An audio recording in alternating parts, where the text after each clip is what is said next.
তা নিয়ে তার একগুচ্ছ অভিযোগ দিল্লির ইলেকশন কমিশনে আজকে অভিষেক বন্দ্যোপাধ্যায়। অভিযোগ কেন হচ্ছে অভিষেক ব্যানার্জি? ভুয়ো নামগুলো কাটা হয়েছে বলে অভিযোগ?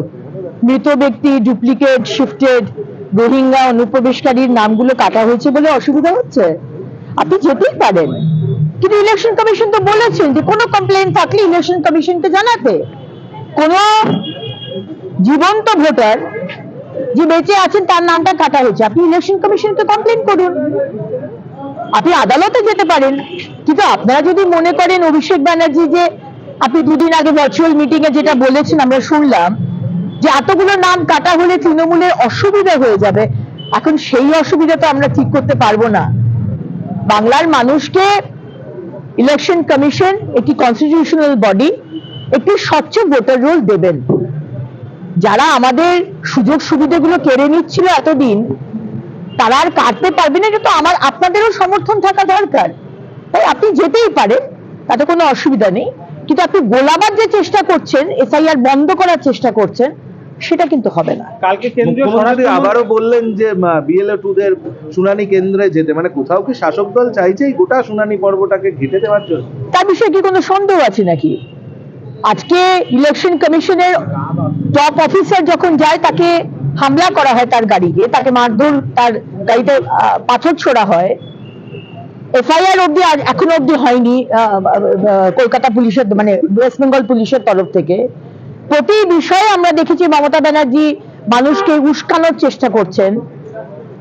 আজকে আপনি যুদ্ধ ঘোষণা করছেন কার এগেইনস্টে?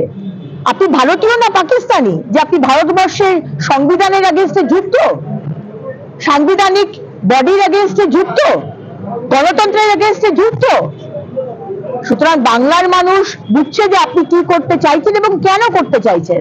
2011 সাল থেকে আপনারা কিভাবে ভোটে জিতেছেন, এই যে 55 লক্ষ নাম বাদ গেছে এবং আরো বাদ যাবে, মানে ছবিটা পুরো পরিষ্কার। কারণ আজকে আপনি জানেন, আমি তো বাইরের মফস্বলের কথা বলছি না, খোদ কলকাতায় প্রচুর এরকম বহুতল অ্যাপার্টমেন্ট রয়েছে, বিল্ডিং রয়েছে, যেখানে 24-এর ইলেকশনে তালা বন্ধ করে দিয়েছিল। আজকে ভবানীপুর এলাকায়, কেমাক স্ট্রিট এলাকায় প্রচুর এরকম নন বেঙ্গলি যারা আমাদের পাশে আছেন, তাদের ওই বিল্ডিং এ তালা বন্ধ করে দিয়ে তাদের ভোট দিতে দেওয়া হয়নি। এবং আজকে যাতে ভোট গ্রহণ কেন্দ্র না হয় এই বিল্ডিং এর ভেতরে, মমতা ব্যানার্জি অলরেডি স্ট্র্যাটেজি শুরু করে দিয়েছেন। আজকে বিল্ডিং এর অ্যাপার্টমেন্টের সেক্রেটারি বা কমিটিকে দিয়ে চিঠি লেখাচ্ছেন যে আমাদের এখানে ভোট গ্রহণ কেন্দ্র দরকার নেই। সুতরাং আমরা বুঝতে পারছি মুখ্যমন্ত্রী সঠিকভাবে যাতে ইলেকশন না হয়, মানুষ যাতে ভোট দিতে না পারে, ভুয়ো ভোটার, রোহিঙ্গা অনুপ্রবেশকারী, মৃত, শিফটে তারা যাতে থাকে এবং তাদেরকে দিয়ে আপনার ক্যাডাররা ভোট দিবেন, অ্যাপার্টমেন্টের মধ্যে বুথ কেন্দ্র হতে দেবেন না, এগুলো কেন আপনি করছেন? বাংলার মানুষের কাছে জলের মতো পরিষ্কার। যদি দুটো ঘটনা, কয়েক মাস আগে কালীগঞ্জে যে তামান্না মার্ডার হয়েছিল, গতকালকে তামান্নার মা আত্মহত্যা করার চেষ্টা করেছেন, বলছেন যে 24 জন অভিযুক্ত, 10 জনকে ধরেছে পুলিশ, বাকিদেরকে ধরছে না, তারা ঘুরে বেড়াচ্ছে। এটাই তো হচ্ছে আজকে ল এন্ড অর্ডার এবং বিচার ব্যবস্থার। আজকে পুলিশ যার কাজ আজকে বিচার দেওয়া, চার্জশিট তৈরি করা, অভিযুক্তদের ধরা, আজকে পুলিশ সেই কাজ করে না। মুখ্যমন্ত্রী, পুলিশ মন্ত্রীর পুলিশ আজকে শুধু তোলা সিন্ডিকেট চালানো আর তৃণমূলের গোষ্ঠীকন্দল মেটানোর কাজেই তারা ব্যস্ত। নয়তো একজন মা তার সন্তানকে হারিয়েছে, 24 জন চোখের সামনে আজকে ফটকা ফাটাতে ফাটাতে, বোম ফাটাতে ফাটাতে তার মেয়ের মৃত্যু হলো, কিন্তু তার কোনো বিচার নেই। আজকে যে খগেন মুর্মুদার ওপর আমাদের সম্মানীয় সাংসদ, তাকে যে মারা হলো, কেউ অ্যারেস্ট হয়েছে? হয়নি। আজকে শামশেরগঞ্জ আমাদের হরগোবিন্দ দাস, চন্দন দাস কুপিয়ে কুপিয়ে মারা হলো দীপু দাসের মতো। যা দীপু দাসের হলো বাংলাদেশে, এখানে হরগোবিন্দ দাসকে করলো, হতে পারে সে সিপিএম এর ক্যাডার, অ্যারেস্ট হয়নি, অ্যারেস্ট হবে না।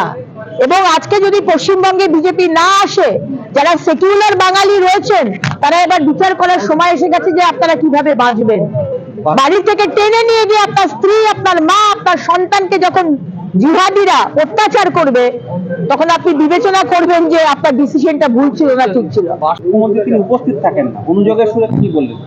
উল্টো দিকে মুখ্যমন্ত্রী যে ভাষায় নাম না করে দুঃশাসন বলে কেন্দ্রীয় স্বরাষ্ট্রমন্ত্রীকে এরপর পাল্টা আক্রমণ করলেন, কি বলবেন এই বিষয়ে?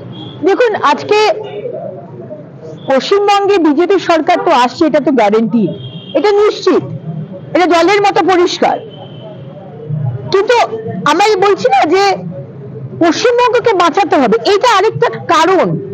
এই যে এই সরকারের এবং স্পেশালি মুখ্যমন্ত্রী এবং তার আশেপাশের মানুষদের যে ভাষা, যে ভাষার দুঃশাসন, দুর্যোধন, আপনি অন্য পার্টির হতেই পারেন, কিন্তু একজন শীর্ষ নেতৃত্বকে আপনি এই ভাষায় মুখ্যমন্ত্রীর চেয়ার থেকে বলছেন, আপনি তো পশ্চিমবঙ্গের সভ্যতা সংস্কৃতিকে শেষ করে দিয়েছেন মুখ্যমন্ত্রী। আপনি হয়তো 4টে ক্লাব পান, আপনি বলেন এবার খেলা হবে না, এবার ফাটাফাটি হবে। এই ভাষাগুলো অন্তত বাংলার মানুষ এই মুখ্যমন্ত্রীর চেয়ার থেকে আমরা শুনতে রাজি নই। সে কারণে এটা আরেকটা কারণ, সরকার তো হবে, অনুপ্রবেশকারী বন্ধ হবে, কিন্তু এই পশ্চিমবঙ্গকে যে সংস্কৃতি আপনি শেষ করে দিচ্ছেন, সেটা কিন্তু আমরা শেষ হতে দেব না। দিদি, বহুতলে ভোট গ্রহণ কেন্দ্র